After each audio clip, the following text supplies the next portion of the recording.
2013 m. vasarą oficialiai atidaryti Valdovų rūmai. Objektas, kuris šiandien jau atrodo įprasta sostinės senamiesčio dalimi.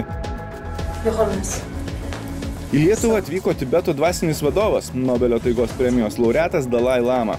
Su juo susitikusi Lietuvos prezidentė Dalia Grybauskaitė sukėlė Kinijos pasipiktinimą.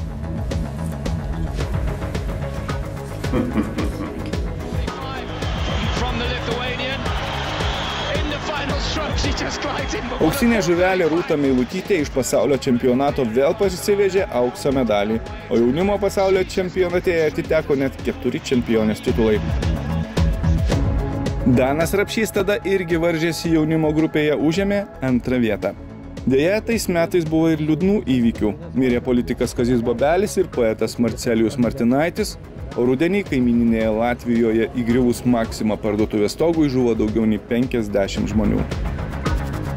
Jeigu jūs mane girdite, tai gerai, nes aš pats savęs kol kas negirdžiu, gaudžia orkestrai.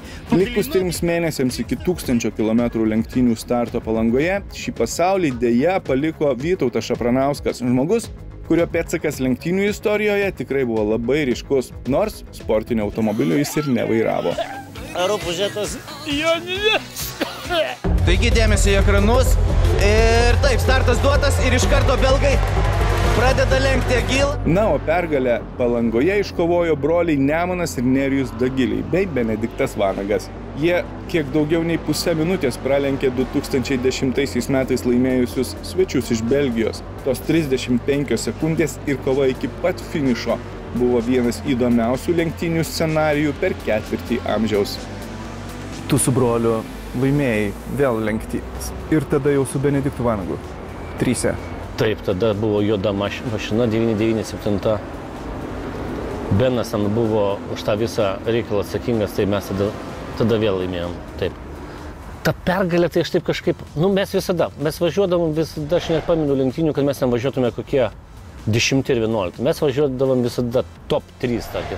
Ir arba mes likdavom 2, arba 1, arba mes sulūždavom. Turbūt tik 1/3 vieta yra. Bet tas lenktynės aš atsimenu iš kitos pusės, iš Beno pusės.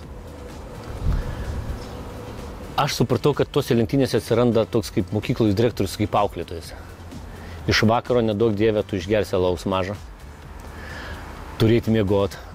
Benas visada, jisai tą žiūrėdavo super profesionaliai. Užtat jisai dabar važiuoja profesionaliai. Lenktynių lyderiai yra pasirengę visiškai skirtingas strategijas su padangomis ir galiu pasakyti, kad pirmas ir antras automobilis BMW ir Aquila, jie važiuoja su lietaus padangomis.